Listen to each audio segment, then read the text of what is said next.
What's up, y'all? Sparty here. So for this video, I want to talk about the display on the S21 Ultra. I want to do a display report, something I tend to do quite a bit, especially recently, ever since like the V30 and Note 8. Apologies if you guys heard that loud ass kids outside, but nonetheless,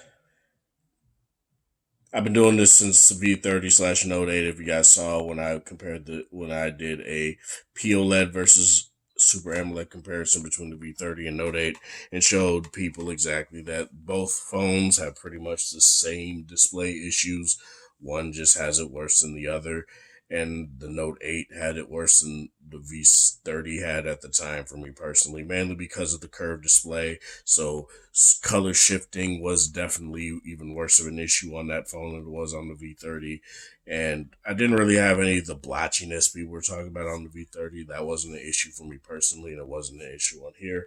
But OLEDs tend to have more screen burn-in issues, so I didn't have any issues with that over time, but that's not what this video is about. So I've had this phone for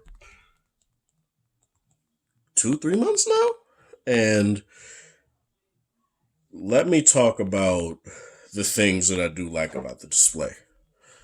I do like it as Quad HD 120 hertz. I will say that. While it's not a deal breaker for a phone to not have 120 hertz for me or be Quad HD, I'm not one of these. I'm not one of these people who say, "Oh, I can't tell the difference, so why do we need it?" I do see the difference. I do notice it. I do feel it. But for me, it's not a necessity. Um, the display is nice and bright indoors. I do feel like it's quite a bright display.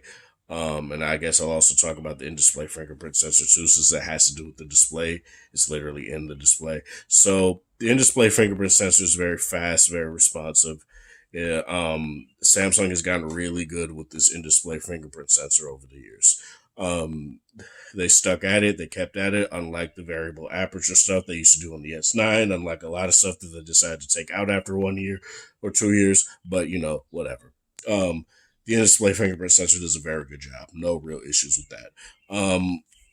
The brightness is kind of a mixed bag. I do feel like outdoors it can get very bright, especially when you're using the manual slider. It tends to be decent. I don't necessarily have any sort of issue with how it handles that.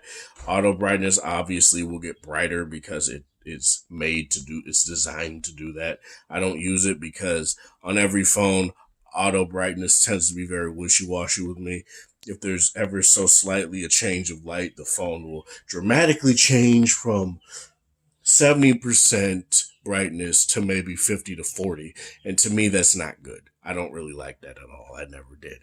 But outdoors, I feel in manual sunlight, in manual sunlight, manual brightness and bright day and bright sunlight and things like that. I feel like this phone's display gets bright enough. I don't know if I feel it's brighter than the V60's display. Sure, on paper, the phone, Samsung may say 1300 nits brightness and all that stuff. But from what I see outside, I think I've had more trouble at times seeing the display on the S21 Ultra than I have with phones like the LG V60. Apologies, had to close the window. Kids being loud kids, but yeah, I feel like I've had more difficulty seeing this display outdoors in bright sunlight compared to something like the V60, um, which I did detail in my display report on the V60 that it was quite a bright display. And even after the Android 11 update, it seems to have gotten quite better. Um, for example, on the V60, what you get is you get the opportunity to go into the display settings. Let me show you guys here. And turn on this toggle right down here called extra brightness.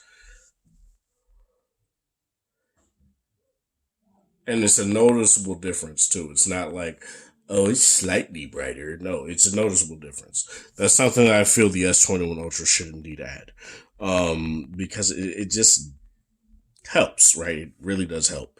And if you want to take pictures outside in this bright sunlight undulating from the back of you, it will get in the way of the viewfinder and you being able to see exactly what you're doing. So to me, that's something that you should take into consideration. Again, like I said, very beautiful display. The 120 hertz is very nice. I do feel it's kind of a party trick more than it is an actual useful feature, my personal opinion, but nonetheless, feels nice. No real issues with that. For games, it feels nice. No issues with that as well. And yeah, very good. The 120 hertz is variable, does help with battery life a little bit. It gives you, compared to the S20 FE, it does indeed give me 2 extra hours of screen on time while using the display constantly. I don't really have any sort of issues with that at all. And yeah, it's a really good display. I'm not going to sit here and lie. Like, you don't have any sort of screen burning issues, don't have anything like that right now. I don't really see any color shifting. Like, if it is, it's color shifting that I feel makes sense. Like, it's warmer, I turn it this way, it goes cooler. Like, that's pretty much it. It's not, I don't really focus on that stuff because it doesn't bother me like it tends to bother other people. OLEDs are going to have color shifting. Like, it's something that we've known since OLEDs have been around on smartphones. So I don't understand, not even OLEDs, screens in general. It's just been a thing, man. So I don't know why people focus on that like it's this thing that completely demolishes a phone's display. You know, you didn't care when the Note 8 had color shifting issues, but the V30 has it. It's a terrible display. It's it, I'm trying not to swear here. It's stupid, to say the least. But yeah, honestly, color shifting, like I said, is not terrible. I do feel like the white point is a little bit like. Let me try to find a white photo here. White background. Yeah, I feel the white is a little bit warmer than your typical. Let me go into something like this. Yeah, the white point definitely is a little bit warmer. Obviously, when you shift the display, it gets cooler. It's fine. I don't necessarily have any sort of issue with that. No sort of banding issues from what I've seen. No sort of like the display. Obviously, it's a Samsung AMOLED display, so it's not completely color accurate. They tend to punch up colors. I don't personally care about color accuracy so long as a green doesn't look like blue or something like that. I don't really care, but it's something that I do want to bring up because people tend to care about that stuff, right? So yeah, the display is nice on here. It's a very good quality display. Up to a $1,400 phone, you should expect that at this point. But yeah, good job Samsung on this.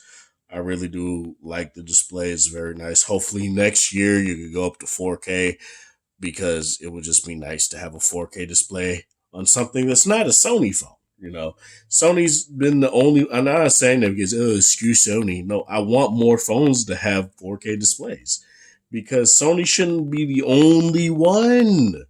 They've been the only one for years doing 4K displays, and it doesn't make sense. And they're the first phone with a 4K 120 hertz display. So it can be done. You just got to do it, Samsung. But yeah, that's all I want to say with this. This is Sparta. Thank you guys for watching. Thanks for support. Hope you guys have a wonderful Saturday or whatever time of day it is in your area. Have a good one.